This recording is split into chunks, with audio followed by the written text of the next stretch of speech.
Hello everyone, welcome back to my channel. My name is Hayden from HHWCUSTOMS.com, and today I'm showing you guys the rear view mirrors that I made for Hot Wheels, Matchbox, Universal, pretty much anything kind of 1/64 scale-ish.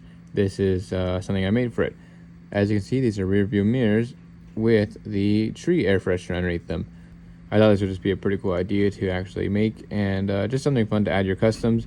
And you can see it does even have the mounting area right there in the back, so once you put a dab of glue on that, you can actually put it to the windows and it'll stick up there. So that's what I did actually. So here's an example of it. I have it in a car. This is the EG, and I think it looks pretty cool right there. You can see it nice and well. And this is just an unpainted version I had, but let me take it apart here, and you can see it's really just glued on there. Barely any glue, and it's sticking pretty well. I did knock this around a couple times too, so it's holding up pretty well, I must say. I actually did go ahead and paint a version of it. This is what that looks like. This is a black housing with the chrome mirror and the green tree, just the basic kind of setup. And for those of you guys that are going to ask me, this is the black paint I use. It's just Craft Essentials. This is something I think I got at the dollar store, if I'm not mistaken. It's old, but I just used a brush, watered it down a tiny bit with like a drop of water or something like that, and then it gets this really nice like matte finish to it, which is pretty cool in my opinion. I like the way it looks. And then for the green, for the tree, very vibrant green, I actually used the Testers GL green, whatever. Yeah, that's what I use. It's really nice. You barely need any of it, and it goes on really well. That's a good thing about this resin. It does stick very well, or I should say the paint sticks very well to the resin, which is nice. And then finishing off, we have the chrome or silver or whatever you want to call it.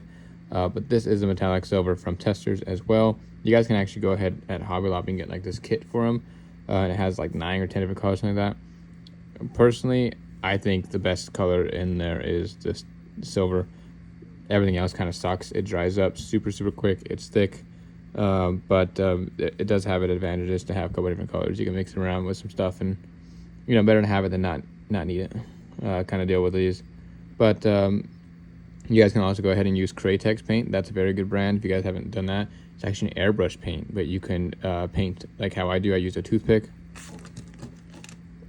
just like this. I use a toothpick and then just kind of dip it in and go around.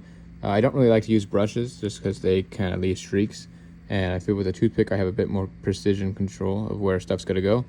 And I think this really shows. This is almost entirely with toothpick, only the black. Everything was painted black beforehand with the paintbrush and the Craft Essential one. But yeah. So if you guys are interested in any of these, you guys can get them on my website, HHWCUSTOMS.com. And I also do plan out to come with different versions of these. That's why it just says Rear Mirror 001. I'm planning to come out with a couple different versions with some other things hanging around and stuff like that. Just something to make them a little more personal. And I think this looks really cool also just in the car. You don't really see too many people doing stuff like this, so I wanted to be the first. So I'm probably going to do different versions as well to make things a little bit more unique in your customs and stuff like that.